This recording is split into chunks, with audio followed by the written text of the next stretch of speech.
Hey! Tambala na! At eto na sila, ang nag-iisang masugid na tagahanga ni Nicole Yala. Chris Chuper! Kasama ang nag-iisang die-hard fan ni Chris Chuper, Nicole Yala! Mula sa Mahiwagang Burnay, ang kwento.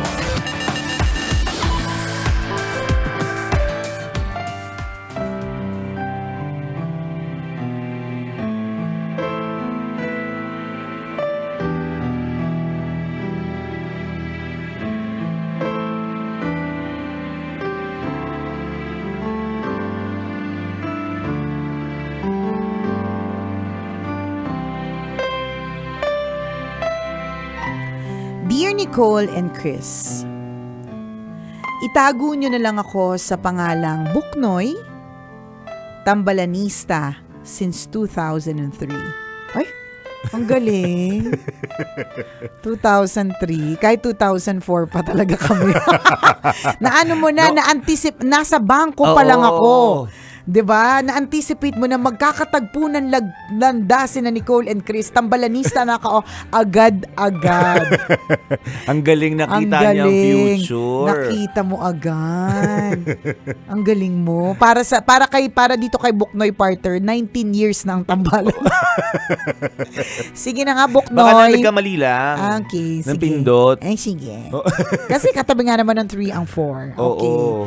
So, 2004 po kami nagsimula. Anyways, sumulat ako upang humingi ng payo kung paano ko makakamit ang aking pangarap na maging isang alagad ng sining. Bata pa lang ako, kinahiligan ko na ang pagsusulat. Noon pa lang, nangangarap na ako maging isang bantog na writer pagdating ng panahon. Hinahangaan ko si Harper Lee dahil sa husay niya magsulat ng nobelang may temang racism at prejudice.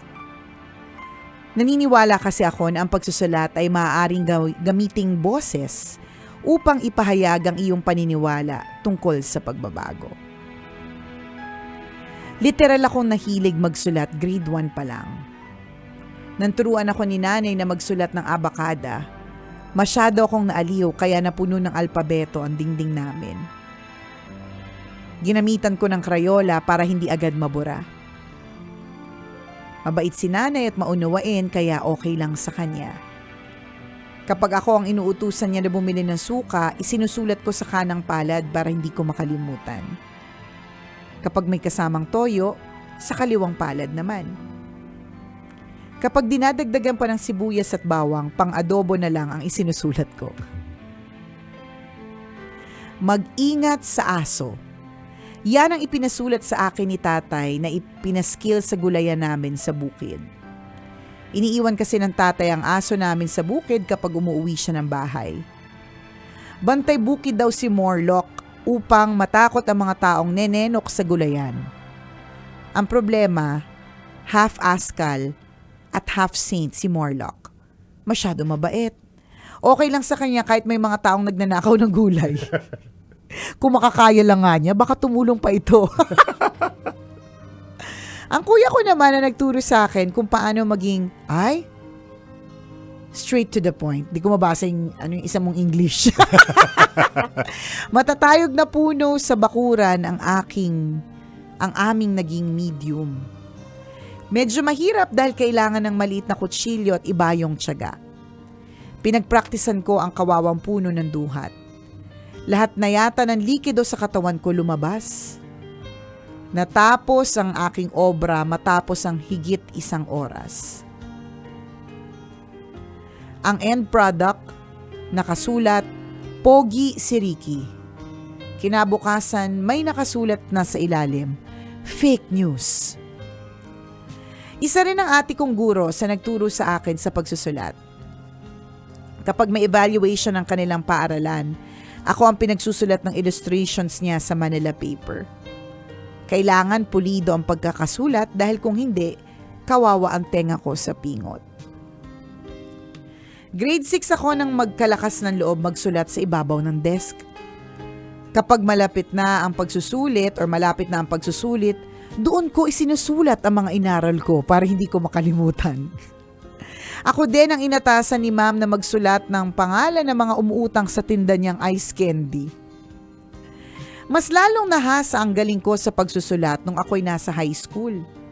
Nagkaroon kami ng kampanya kontra illegal drugs. Ako ang naatasan na sa grupo na magsulat sa placard. Anay sa laman, salot sa lipunan, ang napili naming slogan. Okay na sana, kaya lang tinanong kami ni sir kung ano daw yung anay sa laman, salot sa lipunan. Sabi namin, droga po sir. Nasaan daw yung droga? Sorry, parang bili ko sa bug.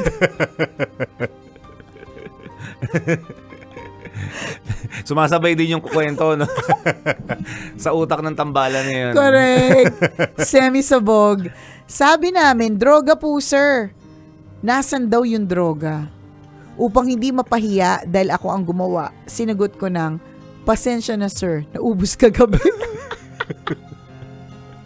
Akmang babatukan na sana ako ni sir, buti hindi niya itinuloy. Bukod kay Harper, marami rin akong iniidolong mga manunulat na aking naging inspirasyon. Hindi ko man alam kung ano ang mga pangalan nila. Sigurado naman akong sikat na sikat ang mga sinulat nila, gaya ng nabasa ko sa CR ng mga lalaki. Ang hawak mo ngayon ay ang kinabukasan ng bayan. O kaya, babala, asawa ni Babalu.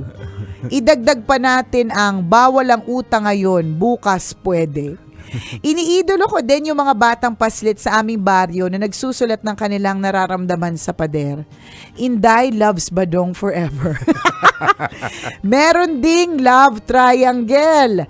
Inday loves Badong, loves Duday. At hindi mawawala ang love square. Inday loves Badong, loves Duday, loves Dudong, loves Inday. Ngayon, lagpas na sa kalendaryo ang edad ko. Pangarap ko pa din na maging isang tanyag na manunulat. May pag-asa pa kayang mangyari yun, tambalan? Salamat sa pagbasa ng aking liham.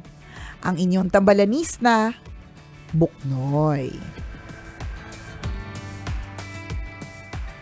Feeling namin hindi nalalayo sa edad namin ang ano mo. Ang, edad mo. Oo, kasi Buknoy lagpas is sa so kalendaryo, 80s. Yes. Buknoy is so 80s.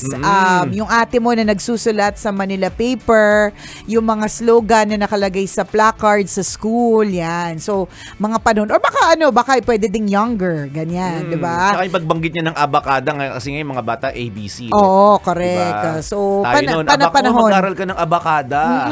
Diba? Ganyan. Tagalog. So, Batchmate. Batchmates Oh, yan, tayo. batchmate. Ganyan. And, bilang isang batchmate, it's never too late. Yun naman ang katotohanan. Hindi naman too late to start with anything.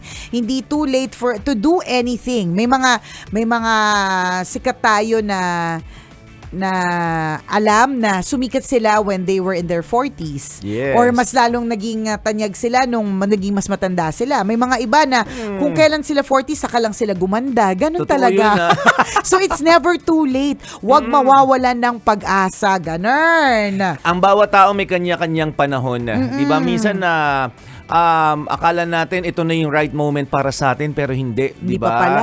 Kasi ibibigay sa iyo yung tamang panahon, tamang sitwasyon, tamang tao, at Correct. tamang bagay na aanihin mo. Maniwala ka doon. Ako dati naalala ko, so frustrated ako. Swimmer ako, partner, sumasali ako lagi ng mga competition. Okay. Nung maliit pa ako. Hanggang nung college, PE class kasi namin, PE 4 namin is swimming. Swimming. Oo. Pangarap ko na magkaroon ng medalya noon sa swimming. Sabi ko kayang-kaya ko kasi yung mga kasama ko, may mga galing ng probinsya pero most of them are from Manila. Oo, so ikaw talaga meron kang edge. Yes, Sapaking ka eh, di ba? oo, Sapaking. Sorry. Sapaking. Oo. Maragsa pala, Sapaking. Yan. Sa sapa ka nagpa-practice. Oo, yan. laking ilog. Oo, laking ilog. So, Oo, sanay. liit na bagay yung swimming pool na hindi Oo. gumagalaw. Tapos Oo. sabi nung teacher ko, ayan, Mr. Policena, sasama ka sa competition. Di tuwan-tuwa ako kasi confident ako na mananalo ako eh. Tapos sabi, hindi ka sa individual, sa group ka. Okay. So may ganun, Doon ka relay. Doon ka sa synchronized swimming. Yung kita lang yung talampakan, tapos nakatiwari ka lang na Oo, matagal. Yung kita singit mo. Kasi naka-handstand ka sa tubig. Oo. Synchronized swimming O yun pala. pala. Hindi kasi individual sa group ka. Doon ka sa group. Oo. Group meaning relay. Relay. Oo, okay. So ilang parang ilang Balik. tawid-tawid Oo. na gano'n. Kunyari, 6 kayo. So 6 kayong magtatawid or 4, parang gano'n. Sabi ko, hala, Hindi ako sanay. hindi ako sanay ng Oo. May May kakampi. May kakampi. Feeling ko mas kakayanin ko ng individual. So 4 kami tapos nag-uusap-usap kami. Magano tayo ano tawag, practice ba sa swimming tayo? Rehearse. Oo, rehearse. Dance number. Mag-train. Mag-train. Oo. So nandiyan kami sa YMCA sa may SM Manila. Yeah. Oo, doon kami nag-swimming. Sabi ko, ang babagal namang groupmates ko. yabang. Paano tayo mananalo nito? Oo. So yun na nga, sabi ko, mas feeling ko makukuha ko yung prize kung Kung mag-isa individual ako. lang, So, okay. true enough, hindi kami nanalo. Okay. Oo, kasi talagang Mabagal talaga sila. Hindi sila yung isa pinulikat pa. Kumamalasin nga. Kumamalasin nga Oo. naman. Yung isa pinulikat, yung isa nangati yung singit. So, nawala sa rhythm. Yung isa nakalas yung swimsuit. Paano na yan? Oh, Di talo na. Talo na talaga. Oo. Ikaw lang yung Oo. handang-handa. Oh. Di, ang gusto ko yung kwento, sobrang lungkot ako nun kasi confident ka eh. Na Parang feeling mo it is your time. Yes, Oo. that was your time, akala mo. 'Di ba? At kaya mong ipanalo pero hindi binigay ni Lord yung pagkakataong yun. Pangarap na pangarap kong magkaroon ng medalya galing sa FEU, partner. Hindi, As an athlete. Oo, hindi sinuwerte. Sabi ko, hindi talaga panahon. Correct. Pero right after graduation, doon pala ako makaka-receive ng maraming mga awards. Diba yung mga awards na natatanggap natin? Kasi yun trophy. yung panahon. At ngayon, 'di ba, Yes. lagi kang ini-invite ng FEU for talks, 'di ba? For whatever. Shenelyn, sana all. Ako hindi ako in-invite na Assumption. Hiya po ba kayo sa akin? Yung tanong ko po. Hindi invite ka din nila. Hindi na ako na-invite. Manawagan ka ngayon. Alam mo, partner, ito lang talaga. Hindi nila ako ni-invite, pero ako talaga yung practitioner. Oh. For 18 years. Real talk na tayo dito, Hugot na po ito. Hugot na po ito, Yan. Na ano naman, Ipatawag nyo na po si Nicole. patawag nyo naman po ako. Diba? Ba't kaya naman po gusto nyo? Charot. Didikit-dikit ka rin sa alumni office. Ganun ba? Didikit-dikit. Sabi ko mali ako nang dinidikitan tapos lagi mo kakausapin yung presidente. Ganun. Para maalala niya ako. Tapos Sige. FB friends kayo. Ganun. Mali talaga ako ng mga dinidikitan Charot lang. Ay, nako. Kasi parang never ako naging outstanding alumni. Talaga ba? Oo nga. Hindi ba ako karapat dapat? Hindi ba dahil ba Tinyana lang yung apelido ko? Wala lang. Malay mo, di ba? Baka hindi pa rin panahon. Yun pinag-uusapan natin. Hindi pa time. Sige na nga. Di ba? Yun nga. So sabi ko, doon pala, right after graduation, doon pala sunod-sunod magkakaroon ka ng awards na dating pinangarap mo. Correct. Kumbaga parang ang punto dito is, even in so much that we'd like to plan our lives, di ba?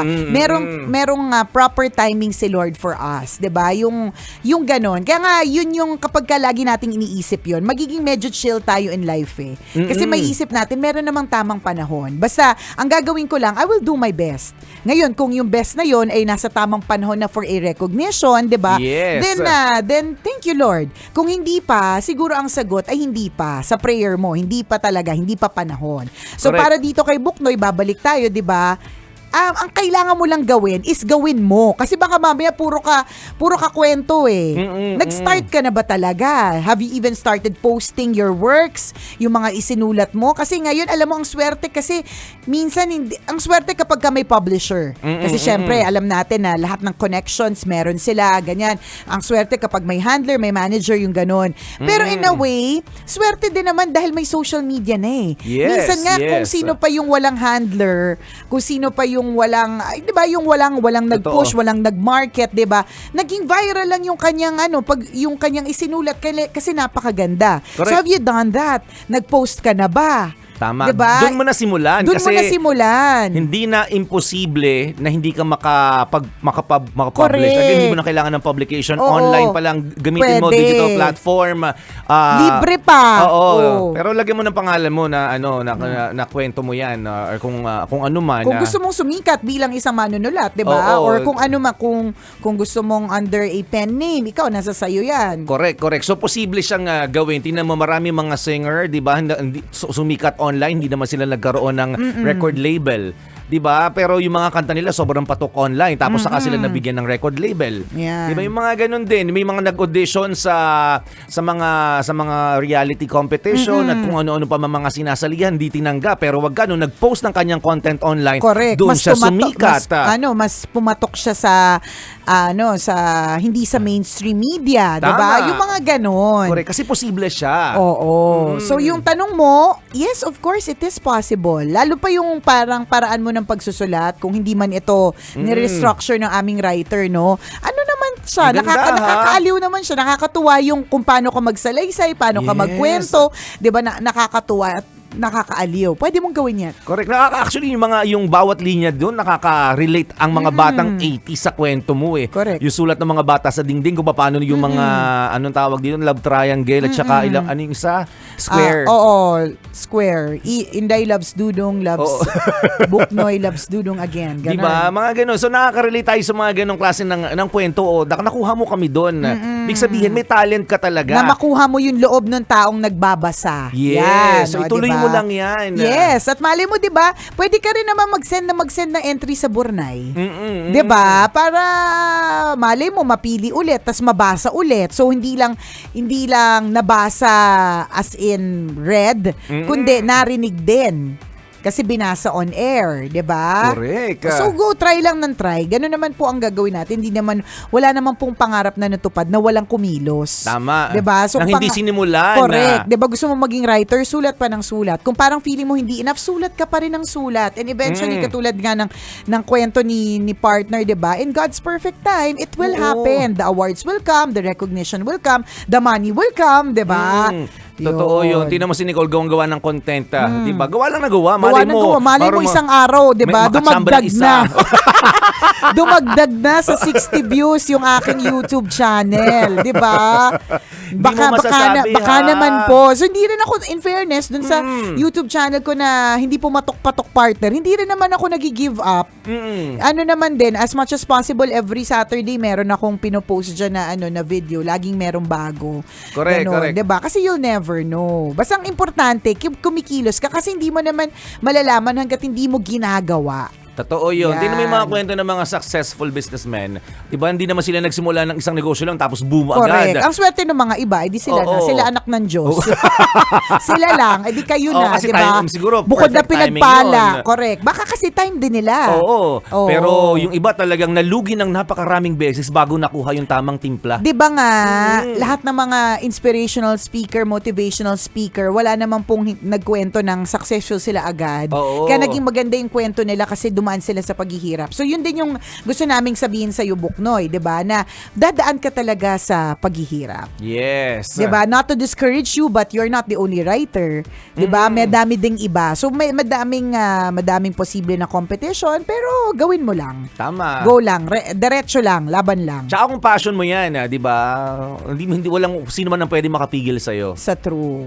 So Yan. sulat lang ng sulat. Go lang and, ng go! Post ng post. Good luck sa iyo, Buknoy! At kapag sikat na sikat ka na, ha? Ilathala mo naman ang tambalan. Yan. Ilathala. Ganun. Salamat, Buknoy, for sharing your story with us. At kung ikaw, Kabisyo, gusto mo rin ipakita ang iyong writing powers, ayan, Yun. pwede mo kaming i-email. Send your stories at Mahiwagang burnaystory@gmail.com. Mali mo kwento mo na ang ating pag-uusapan sa mga susunod na araw. Kaya send mo yan, Kabisyo. o di naman kaya, pwede po kayong mag-PM sa aming Tambalan Facebook page dahil may access na po doon yung aming writer. I-search Yun. nyo lang po sa Facebook, Tambalan. Tambalan, kung saan po nakapost lahat ng mga kwento na Mahiwagang Bornay. Yun po yung aming official Facebook page. At pwede nyo rin kaming mapakinggan sa Spotify, ang aming podcast. Correct. Meron pong bagong episode na naka-upload kahapon. Every Monday po yung new episode. So search nyo lang po sa Spotify, Tambalan Tambalan. Podcast. Yarn! Maraming ways para tayo mag-connect mga kabisyo. And again, always believe in God's perfect time. Yes. Muli ako po si Nicole Yala. At ako naman si Cambio King Chris Chuper. Na nagpapaalala, walang matatag na relasyon sa malanding may determinasyon. Yun!